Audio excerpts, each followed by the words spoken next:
No podía dejar de sonreír mientras cerraba la cremallera de mi maleta. La boda sería mañana. La boda de mi hermana Sofía. Después de meses de planificación, pruebas de vestido, degustaciones y lágrimas, finalmente iba a suceder. Tenía mi vestido color lavanda planchado, mi discurso memorizado y el corazón lleno de alegría por ella. El apartamento estaba en silencio esa mañana, solo interrumpido por el sonido ocasional de coches pasando por la Avenida de la Constitución. Vivir en el centro de Sevilla tenía sus ventajas, pero a veces extrañaba la tranquilidad de nuestra casa familiar en Triana, donde Sofía y yo habíamos crecido juntas compartiendo secretos y sueños bajo el naranjo del patio. Siempre fuimos cercanas durante nuestra infancia. Aunque ella era 2 años menor, siempre la vi como la valiente, extrovertida, divertida, deslumbrante de maneras que yo nunca fui.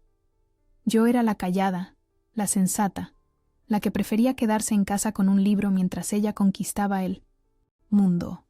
Quizás por eso sentía una mezcla de orgullo y nostalgia al pensar que mañana la vería caminar hacia el altar de la iglesia de Santa Ana. Le mandé un mensaje a mi madre esa mañana. Estoy haciendo la maleta. No puedo esperar a mañana. Incluso le envié una selfie con mi maleta y el vestido colgado en el armario. No hubo respuesta. Un poco extraño, claro, pero supuse que estaría ocupada con los preparativos de última hora. No estaba preocupada. En lugar de eso, pasé el día envolviendo un pequeño regalo para Sofía, un medallón con nuestras iniciales grabadas en plata, comprado en una pequeña joyería de la calle Sierpes. Lloré un poco al imaginarla abriéndolo, recordando cómo de niñas juramos ser inseparables. Hermanas por siempre, decíamos mientras entrelazábamos nuestros meñiques bajo las sábanas durante las noches de tormenta. Por la tarde, Carmen, mi mejor amiga desde la universidad, me llamó para confirmar que pasaría a recogerme mañana. ¿Estás nerviosa?, me preguntó. Más que Sofía, seguro. Un poco, admití, ajustando por enésima vez el vestido en su percha. Pero feliz. Se lo merece tanto, Carmen. Deberías ver cómo la mira Antonio, como si fuera la única persona en el mundo. Igual que miraba a todas sus novias anteriores, bromeó Carmen, y ambas reímos. Antonio había tenido fama de mujeriego en sus años universitarios, pero con Sofía era diferente. Lo sabíamos todos. Esta vez es la definitiva, dije con seguridad. Nunca la había visto tan ilusionada. Después de colgar, revisé una vez más mi pequeña maleta. El vestido, los zapatos, el maquillaje, la joya que mamá me había prestado. Un par de pendientes de perlas que habían pertenecido a la abuela Rosario. Todo estaba listo. Esa noche apenas pude dormir. Me quedé mirando el techo de mi habitación, donde todavía brillaban algunas estrellas fosforescentes que habíamos pegado Sofía y yo cuando éramos adolescentes. Imaginé entrar en el alcázar, donde sería la recepción, abrazando a tíos y primos que no veía desde Navidad, viendo a Sofía caminar del brazo de papá. Casi podía escuchar el sonido de la guitarra flamenca que ella había insistido en tener durante la ceremonia, a pesar de las protestas de mamá. Es Andalucía, mamá. ¿Qué boda andaluza no tiene flamenco? Cerré los ojos y sonreí en la oscuridad. Mañana sería perfecta. Mi hermanita se casaría, y yo estaría allí para sostener su ramo, para abrazar sus miedos, para celebrar su felicidad, como siempre había sido. El último pensamiento antes de dormirme fue que debía recordar llevar pañuelos extra, porque, conociendo a Sofía, a papá y a mí, las lágrimas serían inevitables. Cuando llegué a la casa de mis padres a la mañana siguiente, algo no encajaba. El silencio, la ausencia de movimiento, ningún coche estacionado en la calle empedrada, ningún rastro de las flores que mamá había encargado para decorar la entrada. Fruncí el ceño mientras subía los escalones de la vieja casa familiar en Triana, con el vestido lavanda cuidadosamente doblado en mi maleta. Toqué el timbre, esperando escuchar el alboroto típico de una casa en día de boda. Risas nerviosas, órdenes apresuradas, el sonido de tacones sobre las baldosas, pero solo había silencio. Mi madre abrió la puerta vestida con un chándal gris desgastado. Su cabello, que imaginé encontrar perfectamente peinado, estaba recogido en un moño descuidado. Su rostro, pálido y cansado, se transformó al verme. Una mezcla de sorpresa, confusión y algo más que no supe identificar. Elena, dijo mi nombre como si fuera una pregunta. Sonreí, a punto de bromear. Un comienzo tardío para un día de boda, ¿no? Pero entonces su expresión cambió. Algo entre lástima y desconcierto que me heló la sangre. Pensé que lo sabías, dijo suavemente, su voz casi un susurro. La boda fue hace 4 días. Me reí, esperando la broma. El te pillamos, o cualquier explicación que diera sentido a sus palabras. Pero no hubo nada de eso. Me llevó hasta el salón, ese espacio familiar con azulejos andaluces y fotografías familiares que conocía de memoria. Se sentó en el sofá, donde tantas veces habíamos visto películas en Nochebuena, y sacó su teléfono. Mira, dijo, mostrándome la pantalla. Foto tras foto. La ceremonia en Santa Ana, la recepción en el Alcázar, Sofía resplandeciente en su vestido blanco de encaje, exactamente como lo había descrito tantas veces durante estos meses. Antonio mirándola con adoración. Mis tíos de Barcelona, mis primos de Madrid, mi padre bailando sevillanas con la abuela Rosario, todos sonriendo, bebiendo, celebrando. Pero yo no estaba en una sola fotografía, ni una. Miré cada imagen, buscándome entre la multitud como una detective tratando de encontrar pruebas de mi existencia.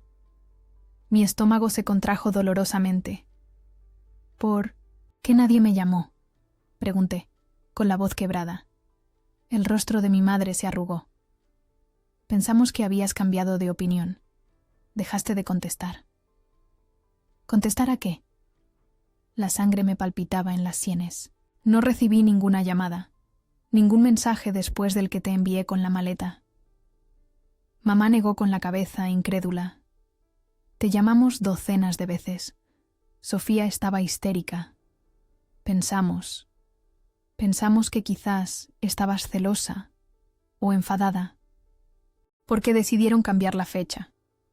¿Cambiar la fecha? ¿De qué hablas? Me miró como si estuviera perdiendo la cabeza. Antonio consiguió ese trabajo en Valencia. Tenían que adelantar la boda para poder mudarse este fin de semana.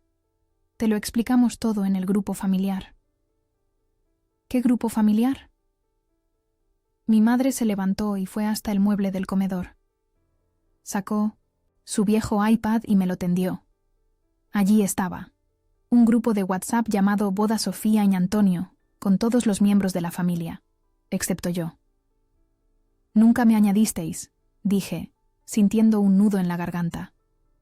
Claro que sí, Elena. Estabas ahí desde el principio. Incluso comentaste sobre el cambio de fecha. Tomé mi propio teléfono con manos temblorosas.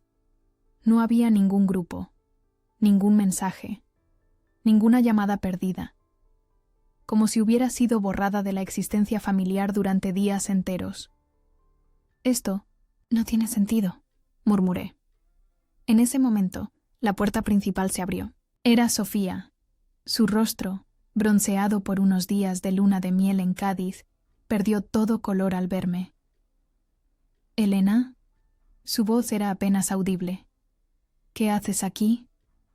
La miré, incapaz de formular palabras. Mi hermana pequeña, mi mejor amiga, la persona que supuestamente me conocía mejor que nadie en el mundo, me miraba como si fuera un fantasma. «Vine para tu boda», logré decir finalmente, la boda que era hoy. Sofía miró a nuestra madre, luego a mí, y sus ojos se llenaron de lágrimas. «Elena, te llamé decenas de veces, te supliqué que vinieras. Pensamos todos que estabas enfadada porque teníamos que adelantarla». «Nunca. Recibí ninguna llamada», insistí, mostrándole mi teléfono. «Mira, no hay llamadas perdidas. No hay mensajes. Nada. Mi hermana se acercó, tomó mi teléfono y revisó la pantalla. Su confusión parecía genuina. Esto no puede ser. Te llamé desde este mismo teléfono. Sacó su móvil y me mostró el registro de llamadas. Allí estaba mi nombre, con múltiples llamadas salientes. El mundo comenzó a girar a mi alrededor. ¿Cómo era posible? ¿Estaba perdiendo la cordura? ¿O había algo más siniestro ocurriendo? Te esperé hasta el último momento, susurró Sofía con voz rota. No quería comenzar sin ti. Pero lo hicieron. Se casó sin mí. Mi pequeña hermana había vivido el día más importante de su vida, mientras yo estaba en casa, haciendo la maleta, soñando con un evento que ya había pasado. En los días que siguieron, me sumergí en una espiral de confusión y dolor. Revisé mis registros telefónicos, mis mensajes, mi correo electrónico. Nada, ni un solo mensaje de nadie después de enviar aquella selfie con mi maleta. Era como si el universo me hubiera arrancado de la línea temporal durante unos días, como si me hubieran puesto en pausa mientras la vida de mi familia seguía adelante sin mí. Comencé a cuestionar mi memoria. ¿Había cometido algún error?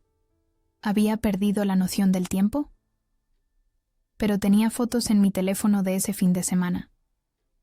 Cosas mundanas como la compra que hice en el Mercadona de la esquina, mi gato Neruda durmiendo en el sofá, mi taza de té favorito humeando en la cocina. Todo normal, excepto que estaba completamente sola. Le pregunté a mi madre de nuevo si alguien había notado mi ausencia durante la ceremonia. Evitó la pregunta, cambiando rápidamente de tema hacia los regalos que Sofía y Antonio habían recibido o lo bien que había salido el menú del catering de la Giralda. Sofía no respondía a mis mensajes. Mi tía Pilar me envió un rápido «Te echamos de menos», con una carita sonriente. Se sentía como una broma de la que yo no formaba parte. Lloré durante horas esa semana. Luego me quedé entumecida. Me dije que tal vez yo tenía la culpa. Tal vez yo había desaparecido.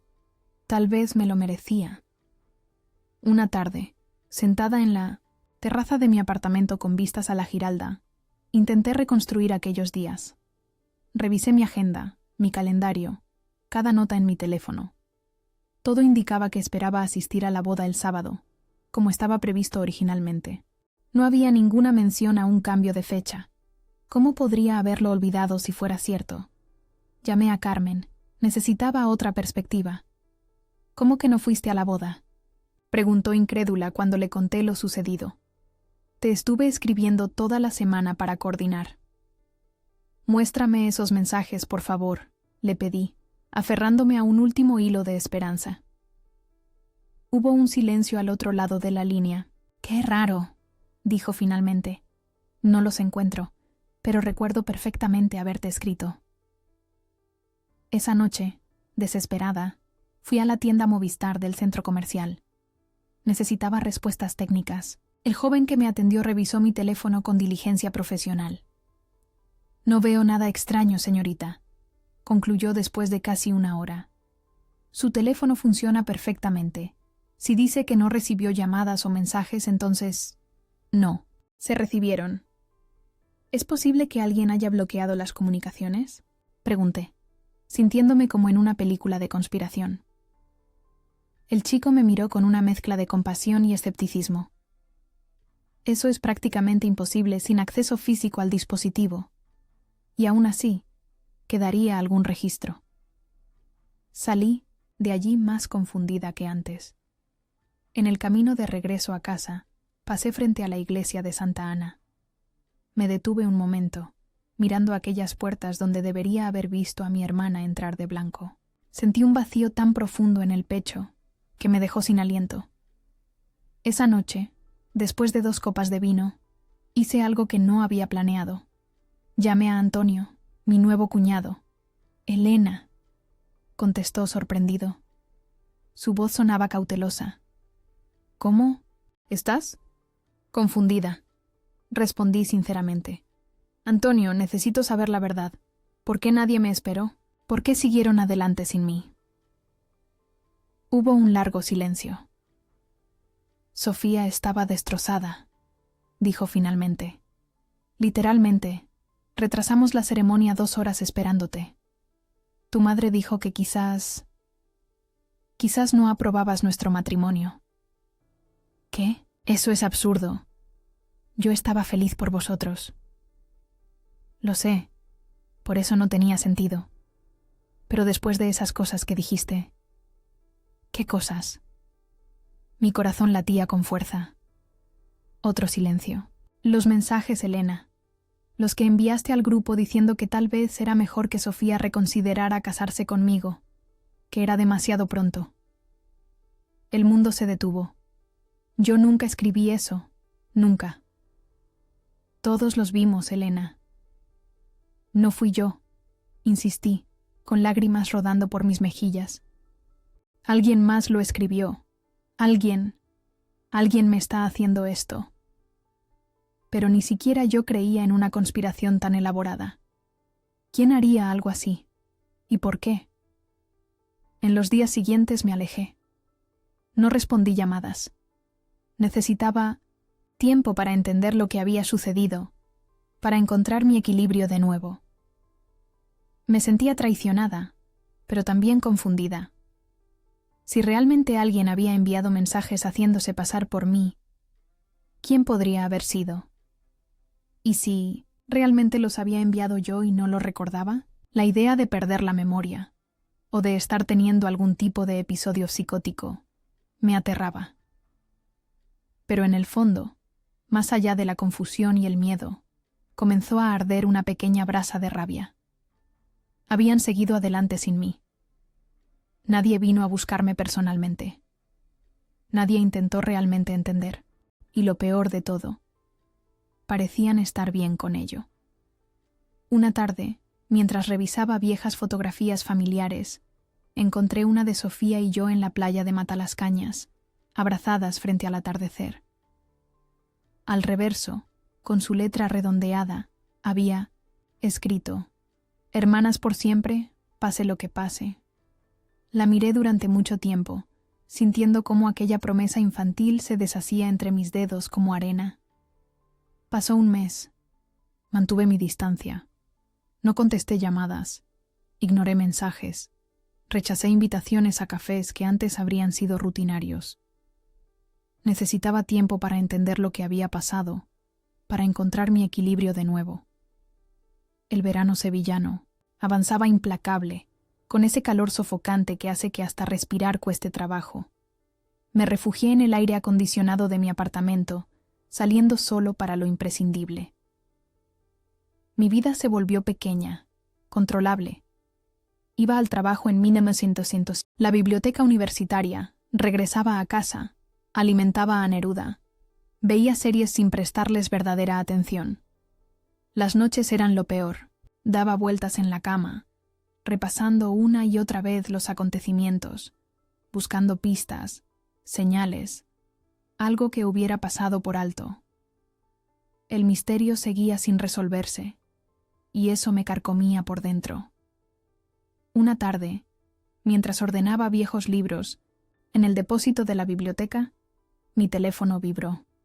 Era un mensaje de Carmen. «Tu madre me ha preguntado por ti. Está preocupada. ¿Por qué no la llamas?» No respondí. Parte de mí quería creer que mi familia estaba genuinamente preocupada, pero otra parte, la que había crecido durante este mes de silencio, la sospechaba de motivos ocultos. ¿Por qué preocuparse ahora? ¿Dónde estaba esa preocupación cuando celebraron sin mí? Esa misma noche llegó la llamada que no esperaba. Mi madre, su voz almíbar dulce y cautelosa, como quien se acerca a un animal herido. «Elena, cariño, ¿cómo estás?» «Bien», respondí secamente. «Te echamos de menos». No dije nada. El silencio se extendió entre nosotras como un abismo. «Estábamos pensando», continuó ella, con esa entonación que usaba cuando iba a proponer algo que ya había decidido. «Podríamos usar todos la casa de la playa el próximo fin de semana. Hace tanto tiempo que no vamos como familia». Me quedé inmóvil, con el teléfono apretado contra la oreja. La casa de la playa. Nuestra pequeña casa en Sahara de los Atunes. Esa franja de costa gaditana donde el Atlántico abraza la arena con una fuerza que siempre me pareció mágica. El lugar donde habíamos pasado cada verano desde que tengo memoria. Veranos llenos, de risas, barbacoas improvisadas, persiguiendo olas. El sitio donde Sofía y yo habíamos enterrado tesoros infantiles, donde papá nos enseñó a nadar, donde mamá preparaba esas paellas que olían a gloria.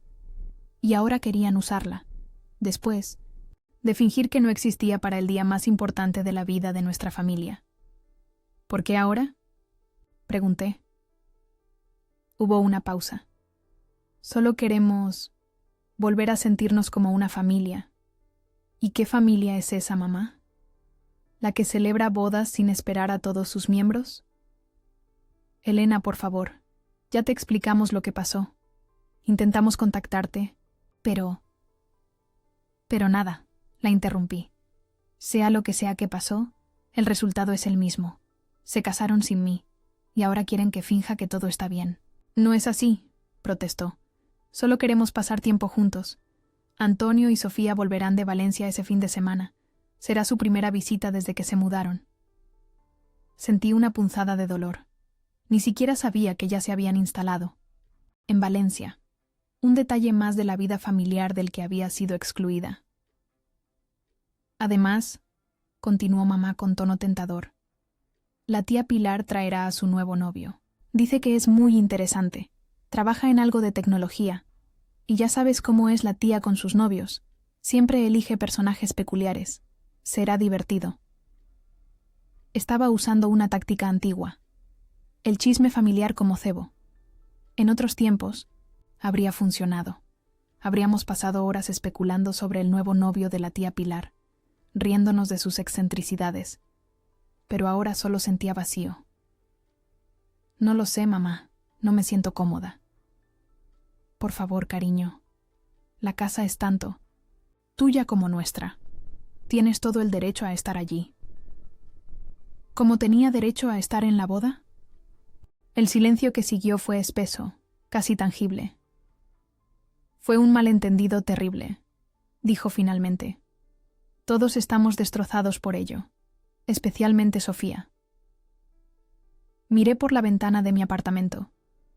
El cielo de Sevilla comenzaba a teñirse, de naranja, ese atardecer glorioso que tantas veces había contemplado desde la azotea con mi hermana. Sofía, mi pequeña Sophie, que ahora era una mujer casada viviendo en otra ciudad. ¿Realmente estaba destrozada? ¿O era solo algo que mamá decía para manipularme? Lo pensaré, respondí finalmente. Gracias, cariño. Solo piénsalo. Te reservaré tu habitación de siempre, la que tiene vistas al mar.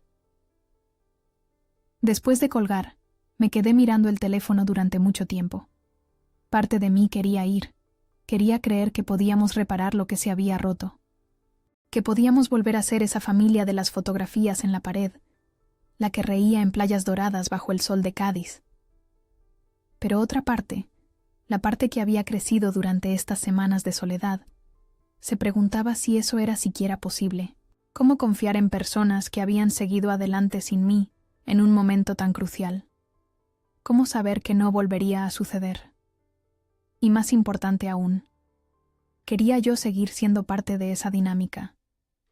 Durante toda mi vida había sido la hermana mayor responsable, la que cede, la que comprende. ¿Era esto solo una extensión más de ese papel? No estaba segura de querer descubrirlo. Estuve dándole vueltas durante 3 días. 3 días de dudas, de conversaciones imaginarias, de escenarios que construía y destruía en mi mente. En 1900, algunos, llegaba a la casa de playa, y todo volvía a ser como antes. Risas, reconciliación, el sabor a sal en la piel después de un día de playa. En otros, me encontraba sola de nuevo, un fantasma en medio de una celebración ajena. Al tercer día, Carmen vino a mi apartamento con una botella de Ribera del Duero y esa mirada suya que significa, vamos a hablar en serio. ¿Qué vas a hacer? ¿Con lo de la playa?, preguntó directamente, mientras servía el vino en 2 copas. Le conté mis dudas, mis miedos, la sensación persistente de que algo no encajaba en toda esta historia. ¿Sabes qué creo?, dijo después de escucharme atentamente. Creo que deberías ir. La miré sorprendida. ¿En serio? Sí. O enfrentas esto de una vez o te pasarás la vida preguntándote qué pasó realmente. Tenía razón, por supuesto. Carmen siempre tenía razón en estas cosas. Era pragmática de una forma que yo nunca conseguí ser. Pero cuando imaginaba volver a esa casa, con esas personas que habían continuado sin mí, sentía un nudo en el estómago. No puedo fingir que todo está bien, dije finalmente. No te estoy pidiendo que finjas. Te estoy pidiendo que enfrentes la situación. Que hables con tu hermana cara a cara, sin teléfonos de por medio, sin malentendidos posibles. ¿Y si descubro algo que no quiero saber? Carmen tomó un sorbo de vino antes de responder. ¿Y si no vas y te quedas para siempre con la duda? Esa noche, después de que Carmen se marchara, me senté en el pequeño balcón de mi apartamento. Las estrellas apenas eran visibles con las luces de la ciudad, pero el aire nocturno era agradable después del calor asfixiante del día. Pensé en Sahara, en cómo el cielo allí se llenaba de estrellas cada noche, lejos de la contaminación lumínica de Sevilla. Pensé en las noches que Sofía y yo pasábamos en la terraza de la casa de playa, contando estrellas fugaces y haciendo promesas que creíamos eternas. Tomé mi teléfono y marqué el número de mi madre. Elena, contestó, al primer tono, como si hubiera estado esperando mi llamada. ¿Has decidido? No alcé la voz. No lloré. No supliqué que me vieran. Simplemente dije, no. Hubo un largo silencio al otro lado de la línea. Luego preguntó de nuevo, más suavemente, como si no hubiera entendido la pregunta. Nos encantaría ir todos. La casa es grande, hay espacio de sobra. He dicho que no, repetí. Vosotros seguisteis adelante sin mí. Ahora yo estoy haciendo lo mismo. Elena, por favor. Fue un malentendido horrible. Todos estamos destrozados. ¿De verdad? Porque desde donde yo estoy, parece que seguisteis con vuestras vidas bastante bien. No es justo, protestó mi madre, su voz subiendo ligeramente de tono. Hicimos todo lo posible por contactarte. ¿Todo lo posible? ¿En serio, mamá? ¿Nadie pensó en venir a mi casa? ¿En comprobar si estaba bien? ¿Qué pasa si hubiera estado enferma o herida? Pensamos que no querías vernos. Y ahí estaba, la verdad que llevaba un mes sospechando.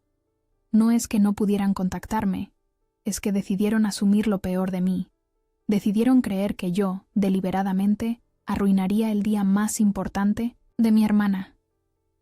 ¿Tan mala opinión tenéis de mí?, pregunté, mi voz apenas un susurro. No es eso, cariño. Es que esos mensajes que enviaste, nunca te habíamos visto así. Yo no envié ningún mensaje, mamá. Ya os lo he dicho 1000 veces.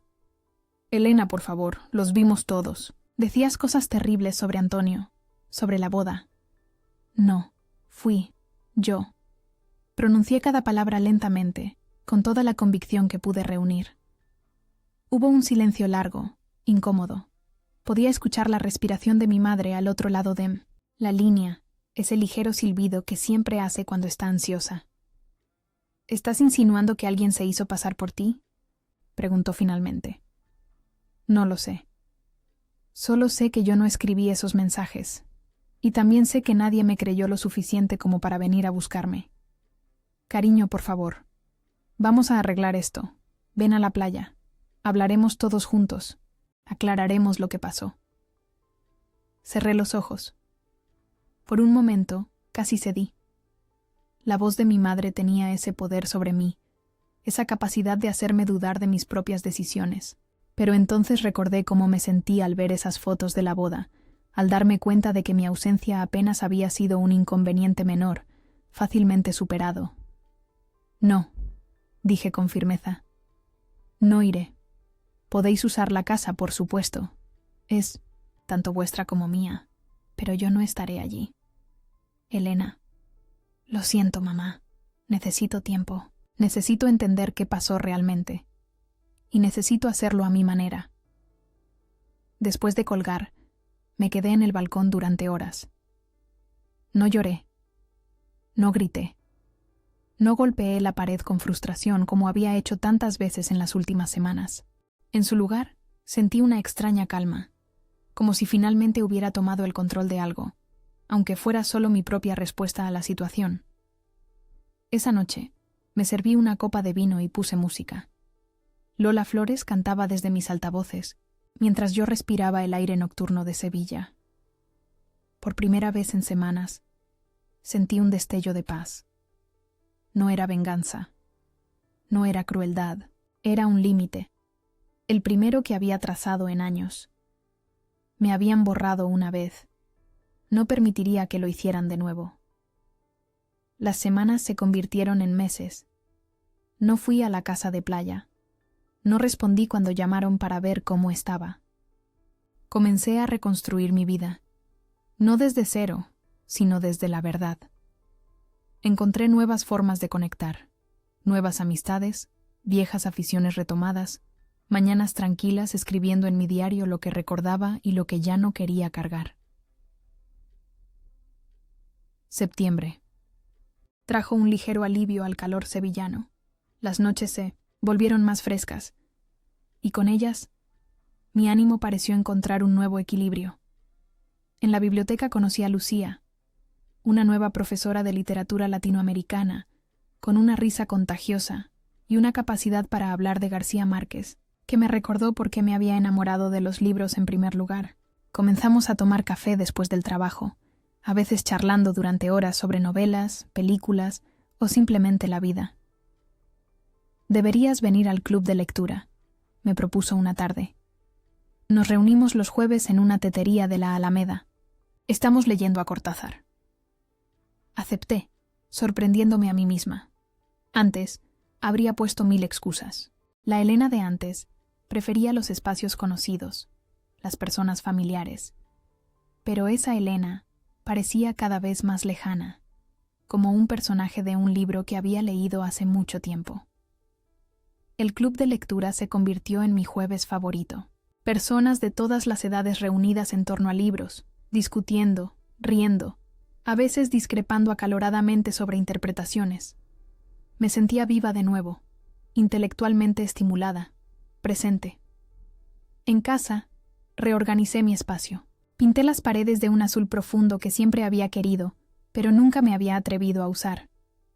Compré plantas, muchas plantas, hasta que mi pequeño balcón se convirtió en una jungla urbana. Neruda, mi gato, parecía aprobarlo, pasando horas acechando entre las macetas como si fuera un tigre en miniatura. Una tarde de octubre, mientras regaba mis nuevas adquisiciones vegetales, mi teléfono vibró. Era un mensaje de Sofía. El primero en meses. Te echo de menos.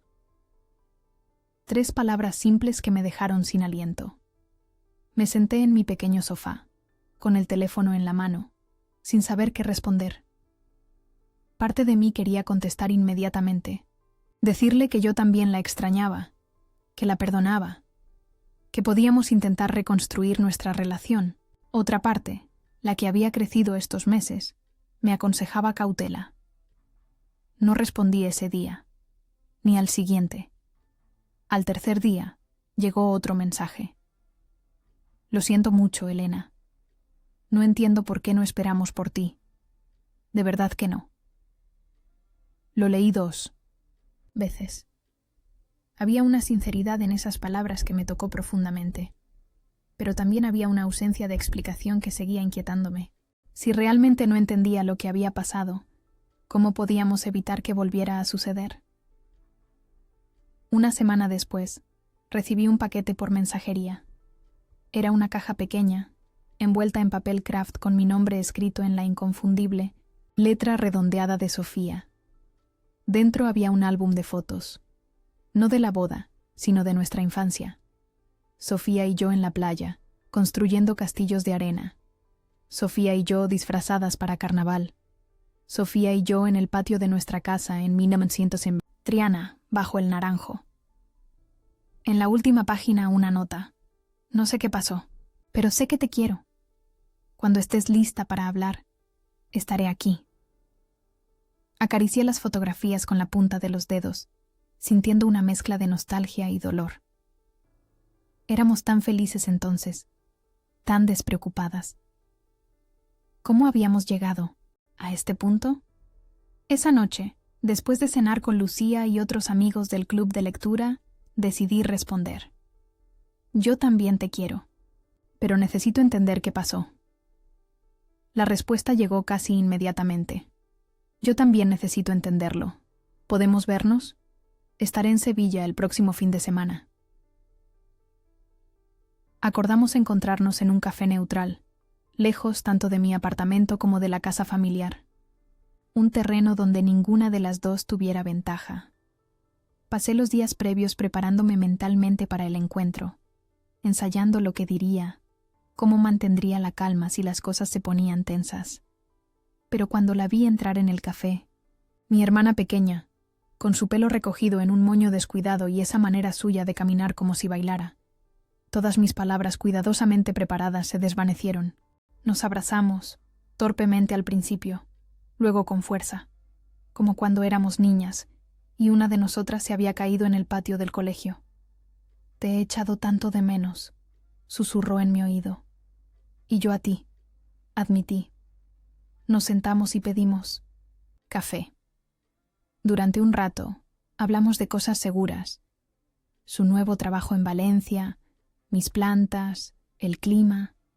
Luego, inevitablemente, llegamos al tema que nos había separado. Quiero mostrarte algo, dijo, sacando su teléfono. He estado revisando mis mensajes de esos días y encontré esto.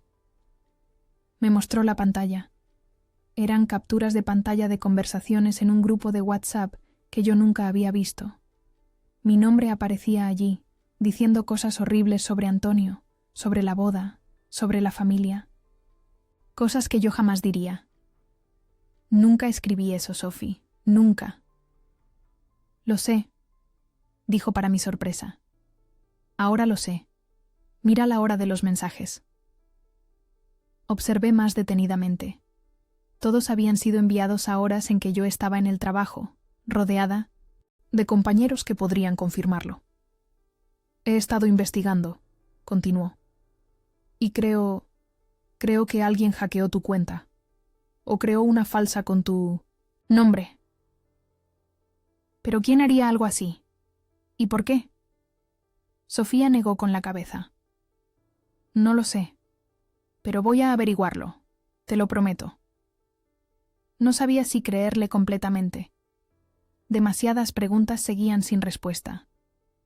Pero por primera vez en 1900 meses sentí que tal vez, solo tal vez, no estaba loca, que algo extraño había sucedido realmente.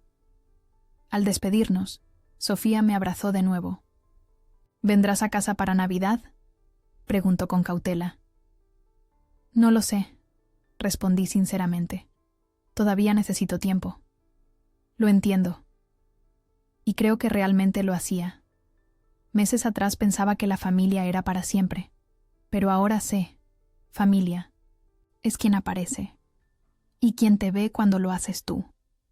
No estoy segura de si algún día volveré a sentirme completamente parte de la mía. No sé si descubriremos qué pasó realmente con esos mensajes, o si la confianza podrá reconstruirse del todo, pero ya no estoy enfadada, solo clara. Clara sobre quién soy, sobre lo que merezco, sobre los límites que necesito mantener. Clara sobre el hecho de que el amor, incluso el familiar, no es incondicional, requiere respeto, honestidad, presencia. Y mientras camino por las calles de Sevilla en este atardecer de otoño, con el aire fresco acariciando mi rostro, me siento en paz con esa claridad. Es un comienzo, mi propio comienzo.